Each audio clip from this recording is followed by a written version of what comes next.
কেউ বলে যে আমগো নাকি বলে কবে চুরি করতে লইছিল গাছে বলে আটকায় গেছে। এই কথা আমরা জীবনে জানিও না, শুনিও না, কিন্তু পুরো সমাজের মানুষ বলে।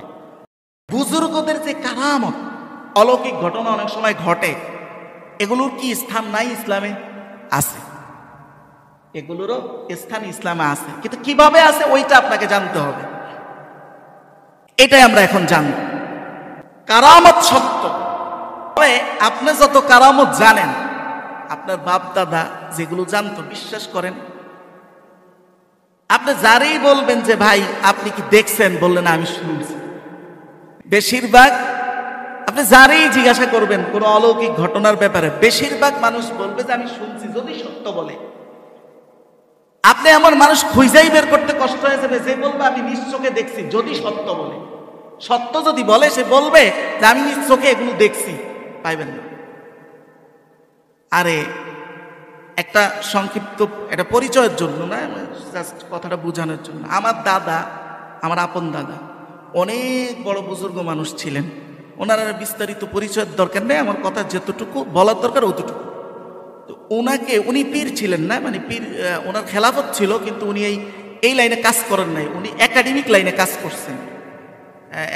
কমপক্ষে বলা হয় আর কি 47 বছর এক টানা একা পুরো বুখারী শরীফ উনি একা পড়াইতেন।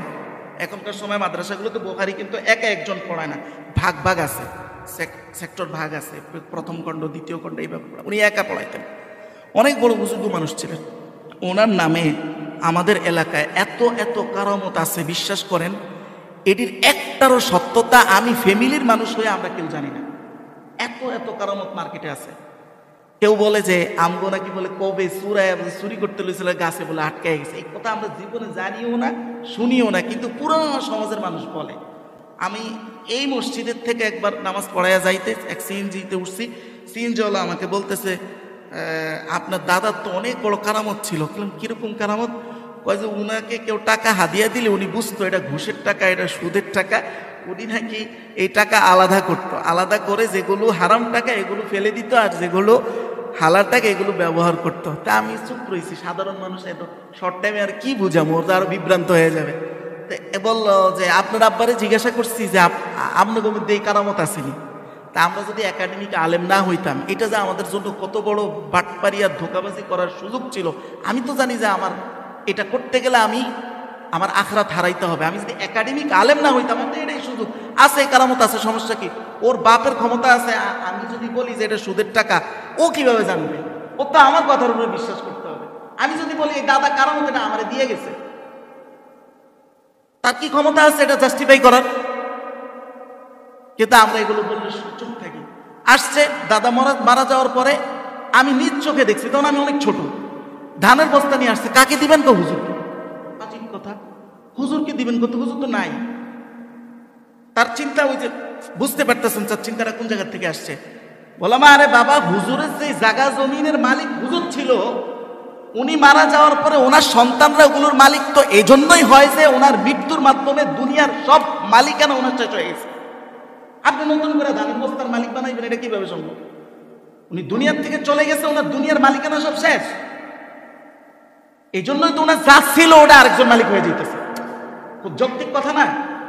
এরপর তো কোরআন হাদিসের বিষয় আছে। বললাম ওনার প্রতিষ্ঠানে দিতে পারে, উনি নিবি কিভাবে? ওনার তো দুনিয়ার সাথে কোনো তাল্লুক এখন নাই। হ্যাঁ, আপনি সওয়াব পাঠাইতে পারেন, ইসালের সওয়াব, ইসাল মানে পাঠানো, সওয়াব মানে সওয়াব। তখন এই আস্তে আস্তে এই ফ্লোটা, এই স্রোতটা থামছে। তো আমরা সুন্দর একেবারে বৈশাখ খাওয়ার ব্যবস্থা কিন্তু হয়ে যেত, এরকম একটা পজিশন তৈরি হয়ে গেছে।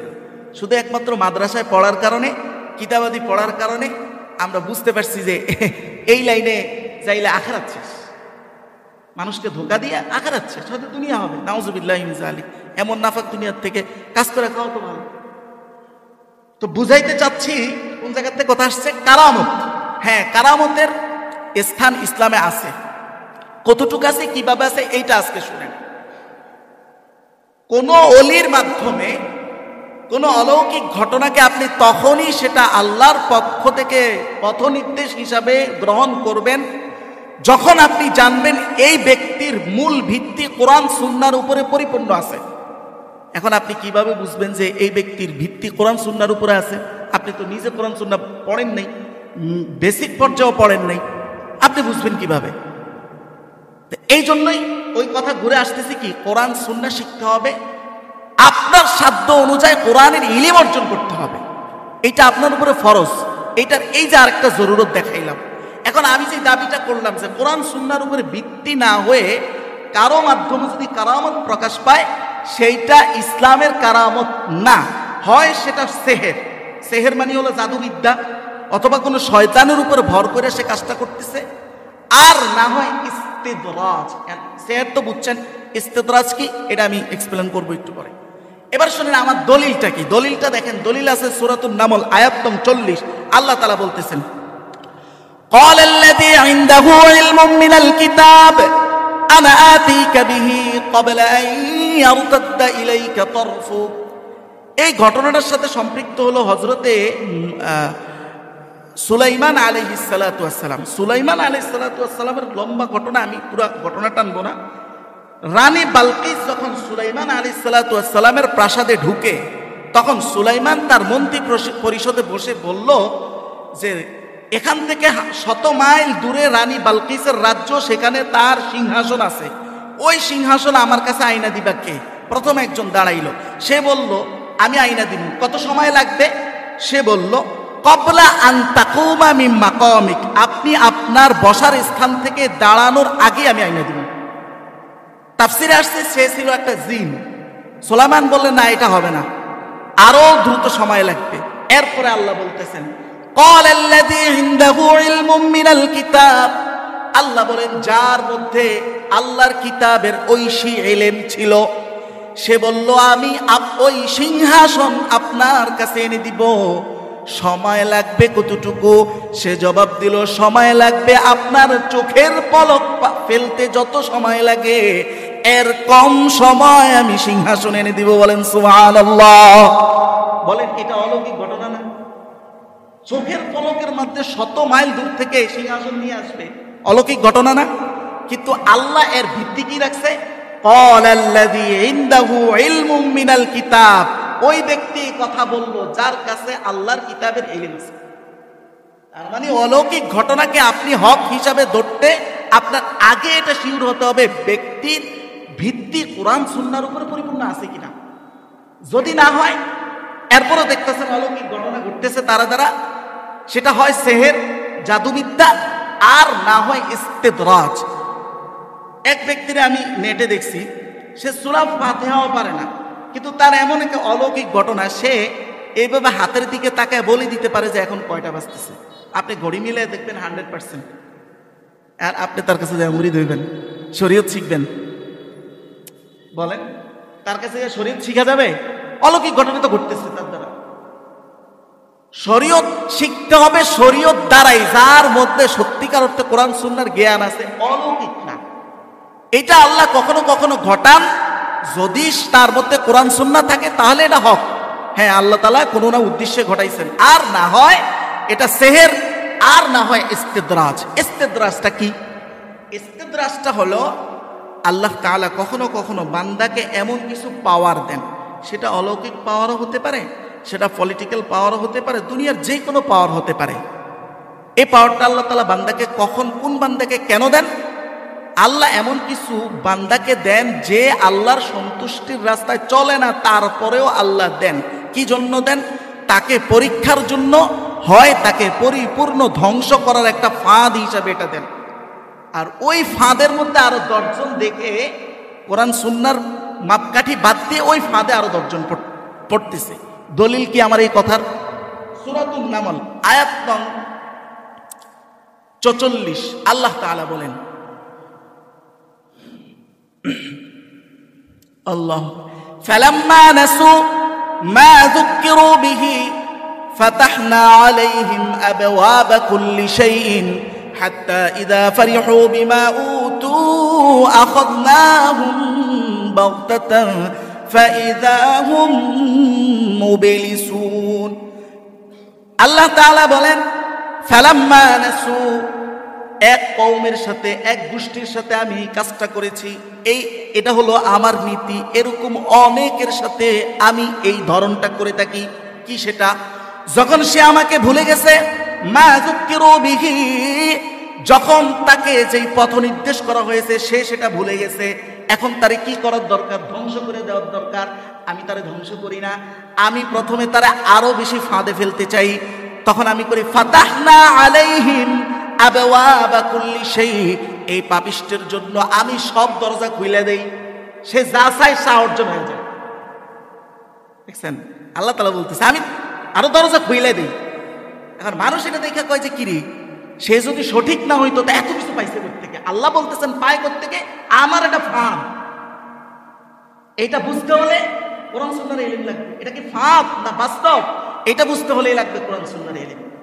তা আল্লাহ বলতেছেন আমি তার সব দরজা খুলে দেই। হাত্তা ইযা ফারিহু, আগেই বলেছি এটা পলিটিক্যাল পাওয়ারও হইতে পারে, এটা অলৌকিক যে কোনো ক্ষমতা হইতে পারে আল্লাহর পক্ষ থেকে।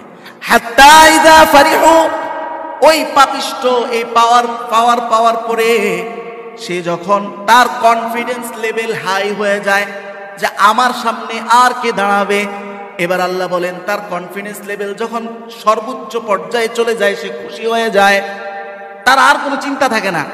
এই পর্যায়ে যাওয়ার পরে আমার নীতি হলো এরপরে তারা এনে ধরি। ফাখাযনাহুম বাগতাতান, ধরিও কিভাবে? হঠাৎ, কোনো অগ্রিম কোনো বার্তা ছাড়া এমন ভাবে ধরি যে তার ধ্বংস কোন দিকে আসতেছে সে নিজেও বুঝে কুলায় না। আল্লাহ, সমাজে এর উদাহরণ আপনাদের মাথায় কোনো উদাহরণ আসেনি? বলেন, কোনো উদাহরণ আপনাদের এই আয়াতের কোনো বাস্তব উদাহরণ সমাজে আছে বলে আপনার মনে হয়? কথা বলে না, মনে হয়? যাক, যার যেটা মনে হয় মিলিয়ে নিয়ে। আল্লাহু আকবার। এইটা হলো ইস্তেদরাজ, মানে হলো আল্লাহ তাকে ফাঁদে ফেলছেন। আল্লাহ আসলে তাকে দেন নাই, আল্লাহ তারে কিছুদিন দিয়া ফাঁদে ফেলছেন আরো বেশি পাপ করার জন্য। ধরবেন একবারে, ধ্বংস করবেন একবারে। ওইটা দেখে আমরা ধোঁকায় পড়ে যাই। রাসূলুল্লাহ সাল্লাল্লাহু আলাইহি ওয়াসাল্লাম বলেছেন, মুসনাদে আহমদের হাদিস, পৃষ্ঠা নং 547, রাসূলুল্লাহ এটা স্পষ্ট ভাষা দিয়ে বলেছেন, একদম আপনার ভাষাই বলেছেন। রাসূলুল্লাহ বলেন, ইজা রাআইতাল্লাহা ইউতিল আবদা মিনাদ দুনিয়া আলা মাআসিহি মা ইউহিব্বু, হে আমার উম্মত, যদি কাউকে দেখো আল্লাহ তাআলা তাকে বিভিন্ন পাওয়ার দিতেছে, অথচ লোকটা তোমার দৃষ্টিতে কোরআন সুন্নাহ অনুযায়ী সে পাপিষ্ট, মনে রাখবা সে যা ইচ্ছা আল্লাহ তাআলা তাকে দিবে, এইটা দেখে ধোকায় পড়বা না। ফা ইন্নামা হুয়া ইস্তিদরাজ, এইটা হলো আল্লাহর পক্ষ থেকে ফাঁদ, এটা আল্লাহর পক্ষ থেকে ফাঁদ।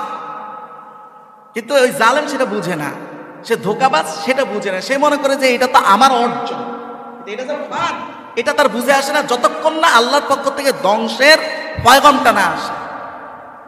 আল্লাহু আকবার। তাহলে বুঝলাম অলৌকিক ঘটনা কোরআন সুন্নাহর মাপকাঠি না, বরং কোরআন সুন্নাহ অলৌকিক ঘটনার মাপকাঠি। আমি কি বুঝাইতে পারছি কথা? আল্লাহ তাআলা আমাদেরকে বুঝার তৌফিক দান করুন, বলেন আমিন। এবার আসেন, কোরআনুল কারীম মুমিনের জন্য সবসময় রহমত। যদি কারো জন্য